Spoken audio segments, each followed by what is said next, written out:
Yes, it's real. The Dallas Mavericks are trading Luka Doncic to the Los Angeles Lakers for Anthony Davis.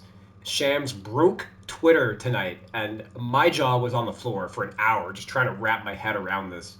It might be the most shocking trade in NBA history. Normally, when megastars get traded, it's because they asked out. The Mavs beat Luka to the punch here, and they basically gave up on him 8 months after making the NBA Finals. Just absolutely insane timing. Everybody thought that Shams got hacked, and I just kept hitting refresh on Twitter, waiting for like somebody else to like confirm it, and then ESPN retweets it. I was like, oh my god. So the full terms of the trade: the LA Lakers receive Luka Doncic, Maxi Kleber, Markieff Morris, and the Dallas Mavericks they receive Anthony Davis, Max Christie, and the Lakers' 2029 first round pick. The Jazz are also part of this trade. They get, for salary purposes, they pick up Jalen Hood-Schifino, and then also get the Clippers 2025 second. I'm not sure which team had that, either the Mavs or the Lakers. And then they also get the Mavericks 2025 second rounder as well. Just to send 110,000 cash to whichever team. Basically, they're buying 2 second rounders for the right to, and also taking a flyer on Hood-Schifino. But that's not why we're here. Let's break down both of these teams. First, I just wanted to go over the reporting on ESPN, and by Tim McMahon, Dave McMenamin, etc., and just read some of the stuff from this. Mavs GM Nico Harrison: I believe that defense wins championships. Mavs Nico Harrison told ESPN regarding his motivation to trade Luka Doncic for Anthony Davis. I believe that getting an all-defensive center and an all-NBA player with a defensive mindset gives us a better chance. We're built to win now and in the future. All right, so breaking that down, LOL at center, because AD's wanted to play power forward. But built to win now in the future, I don't know about that based on some of the ages, but we'll go over that in a second. Doncic has been limited to only 22 games this season due to a variety of injuries. He's twice strained his left calf since reporting back to Dallas before training camp in late September, although the Mavs only reported the fall injury as a calf contusion, sources said. Doncic has not played since straining his calf on Christmas. The Mavericks were motivated to move Doncic because of his constant conditioning concerns, sources told ESPN. There have been significant frustration within the organization about Doncic's lack of discipline regarding his diet and conditioning, which team sources considered a major factor in his injury issues. While Doncic was relatively svelte by his standards when he reported to camp, his weight ballooned to the high 260s early this season, sources said. He sat out 5 games in late November when the Mavs listed him with a sprained right wrist, an extended absence to allow Doncic to focus on his conditioning. He had a similar early season layoff in the 2022-23 season. Doncic was in line to receive a 5-year, $345 million contract this summer, aka the Supermax. But because of the trade, he is no longer eligible for it, according to ESPN's Bobby Marks. The deal is as stunning as it is historic. It's the first time in NBA history that 2 reigning All-NBA players have been traded for each other mid-season, according to the Elias Sports Bureau. Well, okay, holy moly. All right, let's, hearing all that, I'm sure there's more that's going to come out in the coming days. But, all right, let's try to, my first impressions of what this trade is going to be for both teams, starting off with the Lakers. The Lakers get Luka Doncic, superstar of the future, to take them into the post-LeBron era. He's only 25 years old. All-NBA first team for the last 5 seasons. Made the NBA Finals only 8 months ago, which is part of what makes this so surreal. Only played 22 games this season due to his calf injury, as we stated, as production was slightly down as a result of that. And then Anthony Davis, 31 years old, the principal players in this deal. 6 seasons with the Lakers. He's joining the 3rd team of his career. Health defined his Lakers tenure. He won a championship with the Lakers in 2020, and he was an All-NBA player and All-Defensive selection in that season. But in the 3 years after that, he missed a total of 106 games, and then he was All-NBA second team and All-Defense this past season with the Lakers. So the Lakers really only got 2 good years out of AD in 5 years. Worth noting that he had played 42 of 46 games this season, but did just go down with the groin injury. So we'll see how he recovers from that. I think AD was still leaning towards being, he was going to be on the All NBA team for sure. So I guess not entirely fair to say that they got 3 good years out of him, or 2.5. The Lakers did.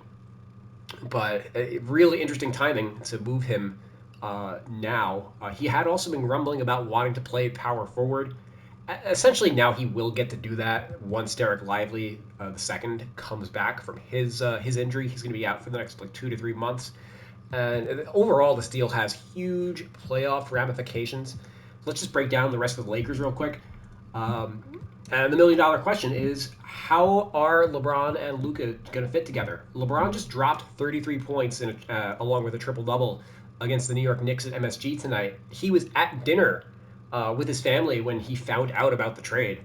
So this is not something that he was apparently pushing for. Although apparently he's a huge, according to Ryan Windhorst, a huge Luka Doncic fan. He's been wanting to play with him for his whole career. This is a huge dream for him. So, whatever. We'll see. LeBron's just having fun out there. He's already won championships. I don't know if getting Luka makes them more of a title contender than they were this year, although certainly at 6th in the Western Conference or whatever they were, they not exactly trending in that direction anyway. They're probably going to be a first round exit, so might as well have fun doing it, right? Is LeBron good enough off the ball in order to play with Luka right now? Because they're basically the same player. That's my issue. Luka, I think, has established that he's a great shooter off the bounce, but not off the ball. So LeBron is going to have to fill that void. This kind of has shades of Russell Westbrook. The difference is that Russell Westbrook, Luka's good enough to actually force LeBron off ball, whereas Westbrook at the time wasn't. Westbrook was a fading star at that point, and LeBron was still at the peak of his powers. And Luka, at bare minimum, is at least on LeBron's level at a 25. He's still theoretically on the rise, although Dallas would certainly maybe disagree with that assessment, given that they made this trade. Austin Reeves is one of the bigger fallouts of this. He's going to go back to shooting guard. He had emerged as the team's starting point guard. He straight up does not fit on this team either. He as the number 2 guy on the LeBron team, sure, but they just do not need shot creation at all if you've got Luka and LeBron. So I've got major questions about Reeves' place on this team. Max Christie had emerged as the starting shooting guard on this team. He ended up being dealt. He's a 3-and-D player, and that's straight up not Reeves. So I would not be surprised if Reeves is the next one out the door. They desperately need a center to replace Anthony Davis. They can't go forward with Jackson Hayes as the starter.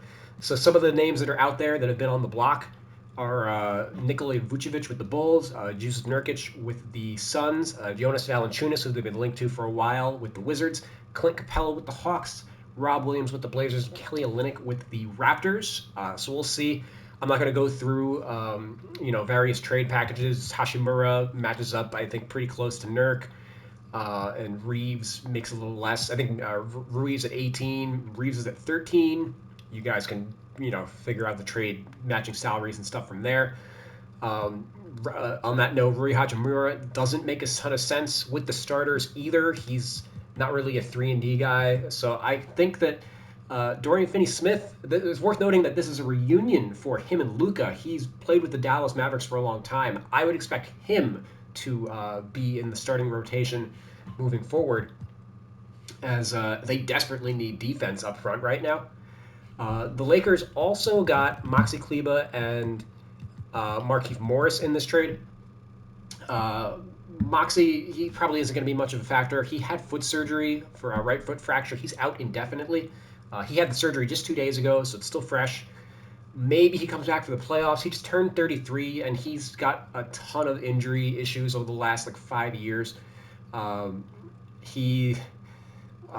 thought I logged his games. He's played a total of, I believe, offhand, 80 games in the last 2 seasons out of a possible 164. So he's only played 50% of his games in the last 2 years, and he just got hurt again. So a third season at less than 50% of the games played. So I think he's under contract for next year as well, so he'll be with the team long term.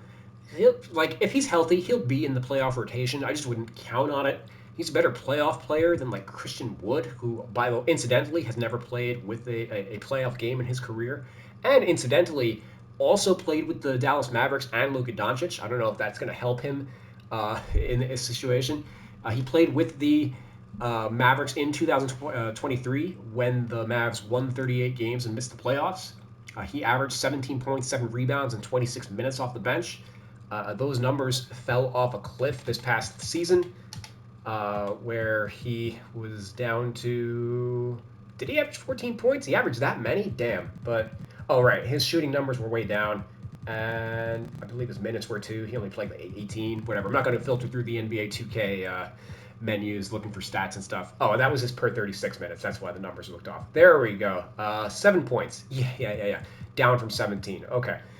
But be that as it may, like, he's also recovering from foot surgery that he had in September. Who knows if he's on the team after the deadline? But I just wanted to mention it, given the Luka connection and how desperate the Lakers are for centers at the current moment. And Markieff Morris, this is also a reunion. He played on the championship Lakers team in 2020 and in 2021. He's played 7 games in 41 minutes this year, shooting 23% from the field, 15% from 3. Strictly a locker room guy at this point. Assume he sticks as a Tristan Thompson type. He would at least add some intrigue to another Denver Jokic matchup if that happens. Although Luka obviously matching up against Jokic would be most of the intrigue in such a matchup. Heading over to the Dallas Mavericks. Wow. AD likely switching to power forward to play next to Derek Lively long term. As mentioned, he's out for 2 to 3 months. So he'll probably keep starting at center in the short term, though. Dallas can play PJ Washington and AD together, or they can play AD and Daniel Gafford together if they need to crash the boards. So insane flexibility for them to have. As far as the rest of the roster, Kyrie is going to go back to point guard. He's got huge offensive shoes to fill with Luka gone. Obviously, they were out without Luka for about 6 weeks as Luka got hurt around Christmas. And he'll be on the ball. He'll get a lot more on-ball touches. Only 4.9 pick-and-roll possessions per 36 minutes with Dallas this season for Kyrie. 10.1 pick-and-roll possessions per 36 for Luka. So Luka literally gets twice as many on-ball reps as Kyrie. Obviously, Kyrie has been playing off at shooting guard for much of the last 2 years, basically since joining Dallas. So he's going to have to ramp it up, certainly. Going to be interesting to see the two-man game between Kyrie and AD. Spencer Dinwiddie going to go back to a reserve role, most likely, which is probably where he's best suited at his age. And then Max Christie is a huge addition for this team that nobody's really talking about. Obviously, 2 megastars got traded for each other, so that's why. But Christie, do not sleep on him in this deal. He had emerged as a starting shooting guard for the Lakers in 24 games as a starter, 10 points per game, 31 minutes, 62 shooting on 14 usage, 44, 39, 87 shooting line. Solid get here for Dallas. They have Quentin Grimes filling that same role. I assume Grimes is going to start based on organizational familiarity, and he's shown more. He's 3 years older.